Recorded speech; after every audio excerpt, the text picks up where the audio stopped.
Hi, everyone. We are on the last chapter of Frendel, and it's chapter 15, and it's called And the Winner Is. 10 years later, Nick Allen was a junior in college, and during November of his junior year, two important things happened. First, Nick turned 21 years old, and the Frendel Trust Fund, set up by his father, became legally Nick's.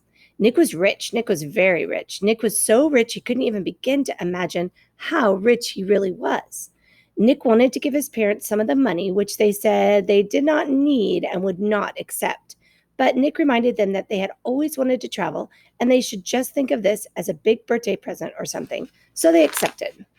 And Nick also wanted to give some money to his big brother, James, who said he did not need it and would not accept it. But Nick reminded James that his 2-year-old daughter would grow up and go to college someday. And besides, hadn't James once given Nick his whole baseball card collection? So James accepted the gift. After that, Nick went out and bought himself a fast new computer and then 10 new games and a mountain bike.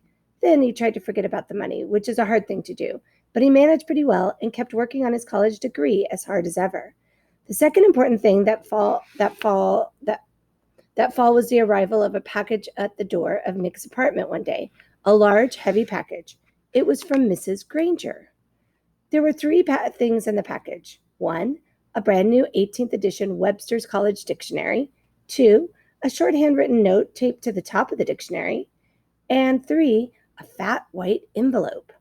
Turning the white envelope over, Nick saw the name, his name. He had written it there one September afternoon in Mrs. Granger's room after school, 10 years ago. Nick set the envelope down and gently peeled the note off the front of the dictionary.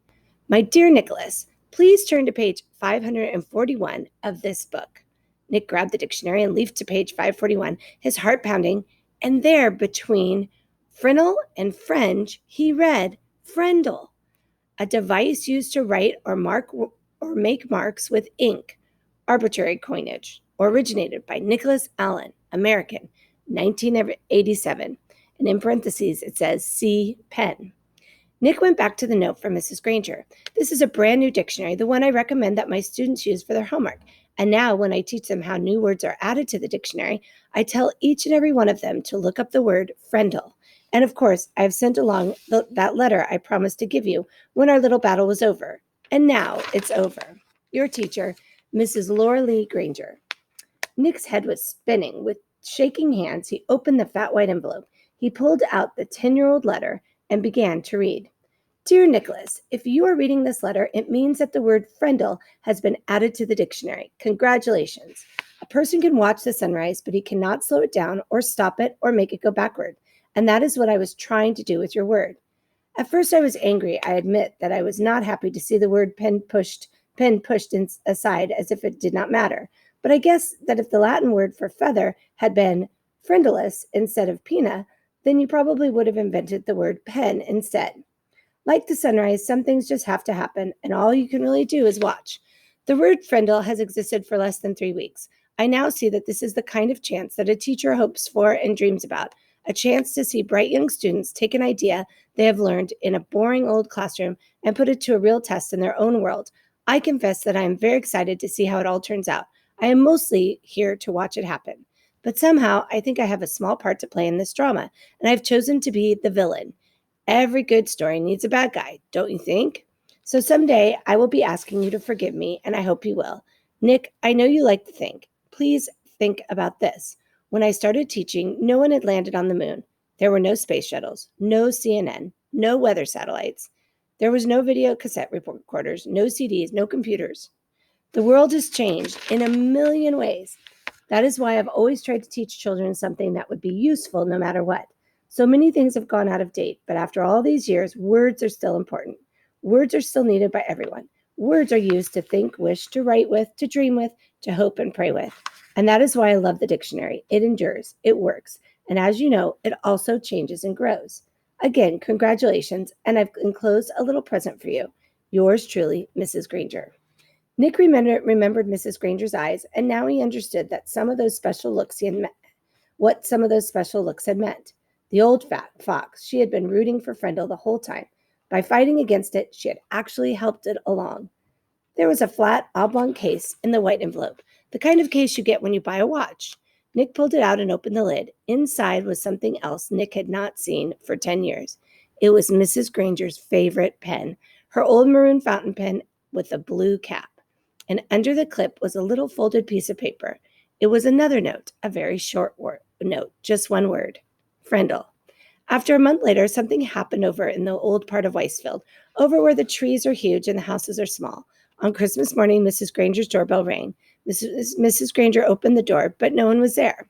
Someone had left a package inside her storm door, a box wrapped in green paper with a red bow and a white envelope taped to one end. She smiled as she stooped down to pick it up. As she picked up the package, she noticed a red, white, and blue express mail envelope sticking halfway out of her mailbox next to the doorway. It must have been delivered late on at Christmas Eve. She opened the storm door, plucked the envelope from the mailbox, and then shut both doors and went inside with a shiver. Mrs. Granger went across the living room and sat on the couch. The express envelope was from the Weisfield School District office. It looked important, so Mrs. Granger opened it right away. It was a letter from the superintendent of schools, a letter of congratulations. A permanent trust fund for college scholarships had been established with a donation of $1 million from one of your former students. It would be called the Laura Lee Granger Students Fund. Mrs. Granger was sure it was a mistake, or maybe a prank. $1 million? Nonsense. She had the urge to pick up the telephone and give the superintendent a call and straighten this out right away. But this was Christmas morning, and even though the superintendent was one of her former pupils, Mrs. Granger decided to wait a day. It couldn't hurt. Besides, the other package was sitting next to her on the couch, waiting impatiently with its red bow. She opened the envelope first. So there's Nick Granger as an older man, 21, opening up the pen from Mrs. Granger. It was a little Christmas card with a sloppy note, obviously the work of a fifth grade boy. Dear Mrs. Granger, you're one of my favorite teachers. Here is something I want you to have. Sincerely, a student of yours. Mrs. Granger glared at the spelling mistakes, but then chuckled and shook her head. Kids are always the same, year after year. Here she was in her 45th year of teaching, all set to retire in June. She could hardly remember Christmas Day when she didn't have a present from one of her students. Mrs. Granger pulled off the red ribbon and tore off the paper and lifted the lid of the box. She expected to find something made of yarn and popsicle sticks, or maybe curly macaroni and glue. But instead, she found an oblong case covered with blue velvet. She opened the case, and inside was a beautiful gold fountain pen. She picked it up, and it was cool and heavy in her hand. Words were engraved along the pen's shiny barrel, and Mrs. Granger had to slide down to the end of the couch and turn on her reading lamp. Then she could read the 3 thin lines of type. This object belongs to Mrs. Laura Lee Granger, and she may call it any name she chooses. With love, from Nicholas Allen. And that's the end of the story of Frendel. So I want you to think about what the theme of Frendel is. Is it Nick just making up a pen name, or is it something to do with the relationship between him and Mrs. Granger? So tomorrow we're going to talk a little bit about that. Actually, probably on Monday, we're going to talk a little bit about what you think the theme of Frendel is. Also, you are going to be creating an invention.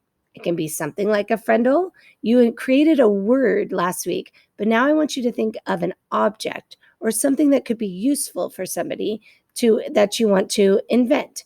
And you're going to create an advertisement for that invention.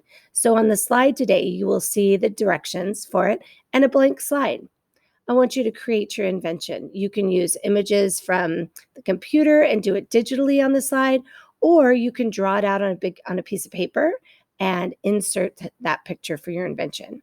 So I'll give you some more examples of it and some ideas about it later today. Have a great day. Thanks for listening.